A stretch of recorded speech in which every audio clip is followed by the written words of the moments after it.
اعوذ باللہ من الشیطان الرجیم بسم اللہ الرحمن الرحیم۔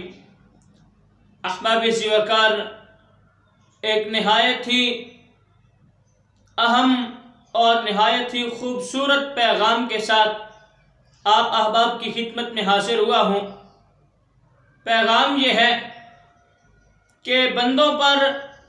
جو بیماریاں، مصیبتیں اور تکلیفیں آتی ہیں تو مسلمانوں کے لیے یہ مصیبتیں، یہ تکلیفیں، یہ بیماریاں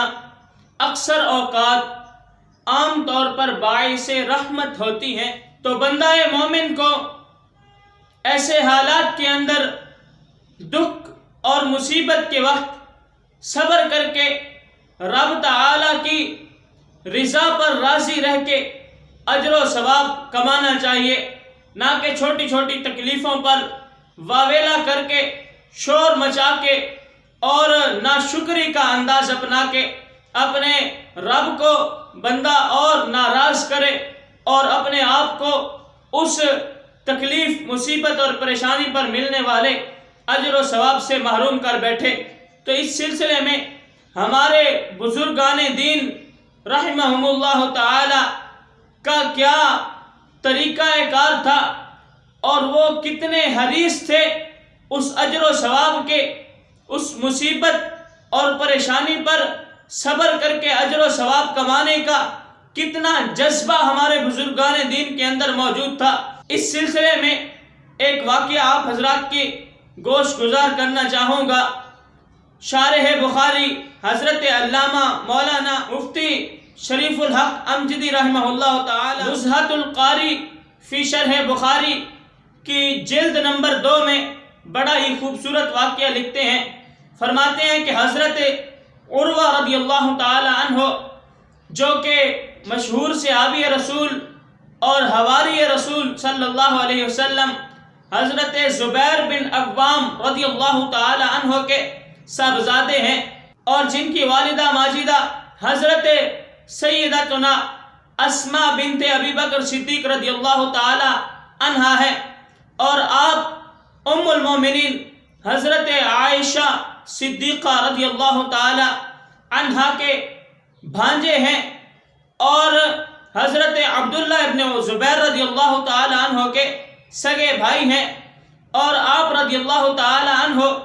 مدینہ منورہ کے مشہور فقہائے سبع یعنی 7 جید علماء کرام میں آپ کا شمار ہوتا ہے۔ حضرت عروہ رضی اللہ تعالی عنہ شب زندہ دار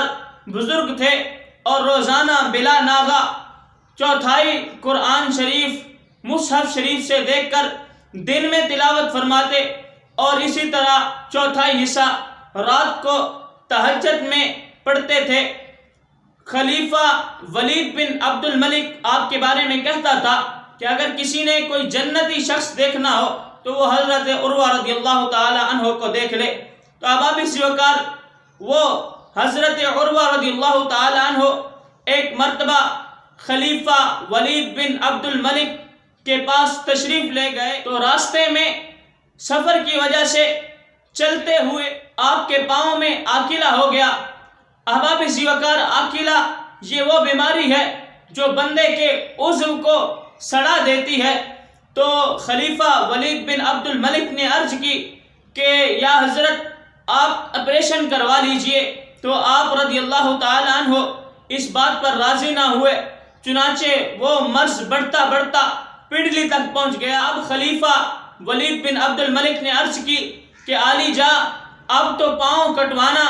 ضروری ہے، ورنہ یہ مرض بڑھتا بڑھتا پورے جسم میں سرایت کر جائے گا۔ چنانچہ آپ راضی ہو گئے۔ جب طبیب کو لایا گیا آپ کے علاج کے لیے، تو طبیب نے آپ سے کہا کہ تھوڑی سی شراب پی لیجئے تاکہ پاؤں کٹنے کے وقت جو درد اور جو تکلیف ہونی ہے آپ کو اس کا احساس نہ ہو۔ تو آپ نے فرمایا کہ میں اللہ کی حرام کردہ چیزوں سے عافیت حاصل نہیں کرنا چاہتا۔ تو پھر اس طبیب نے دوبارہ عرض کی کہ اگر آپ اجازت دیں تو میں کوئی خواب آور چیز آپ کو دے دوں جس سے آپ کو نیند آ جائے۔ آپ سو جائیں اور ہم جو ہے آپ کا یہ آپریشن مکمل کر لیں، یعنی آپ کو اس تکلیف کا احساس نہ ہو۔ تو آپ نے جواب دیا کہ میں یہ نہیں چاہتا کہ میرے جسم کا عضو کاٹا جائے اور مجھے تکلیف کا احساس نہ ہو، اور فرمایا کہ مجھے اس تکلیف پر اور پھر اس تکلیف پر صبر کر کے جو اجر اور جو ثواب حاصل ہونا ہے میں اس ثواب سے محروم رہ جاؤں۔ تو احباب وقار پھر اس طبیب نے عرض کی کہ چلو ٹھیک ہے، آپ کچھ لوگوں کو اجازت دے دیجئے جو آپ کو پکڑ کے رکھیں تاکہ ہم آسانی سے آپ کا علاج کر لیں۔ تو آپ نے فرمایا اس کی بھی ضرورت نہیں۔ احباب وقار دل کے کان کھول کے اگلی بات سنیے گا کہ آپ نے کتنی تکلیف پر کیسا صبر کا مظاہرہ فرمایا۔ آپ کے اس پاؤں کا اوپر کا گوشت جو ہے وہ چھری سے پہلے کاٹا گیا، پھر پاؤں کی ہڈی کو آری کے ساتھ کاٹا گیا، لیکن سبحان اللہ آپ کا صبر تھا کہ آپ نے زبان سے آہ تک کی آواز نہ نکالی اور مسلسل اللہ کے ذکر میں مشغول رہے، یہاں تک کہ جب لوہے کے چمچوں کے ساتھ زیتون کے تیل سے آپ کے زخموں کو داغا گیا تو درد کی شدت اتنی تھی کہ آپ شدت درد کی وجہ سے بے ہوش ہو گئے، لیکن اپنی زبان پر ایک بھی ناشکری کا کلمہ نہیں لایا۔ جب آپ کو ہوش آیا تو اپنے اس کٹے ہوئے پاؤں کو ہاتھوں میں لے کر ادھر ادھر پلٹ رہے تھے اور پلٹ پلٹ کر کہہ رہے تھے کہ مجھے قسم ہے اس ذات کی جس نے مجھے تیرے اوپر سوار کیا، میں نے آج تک کسی گناہ کی طرف قدم نہیں اٹھایا۔ تو احباب وقار یہ تھا ہمارے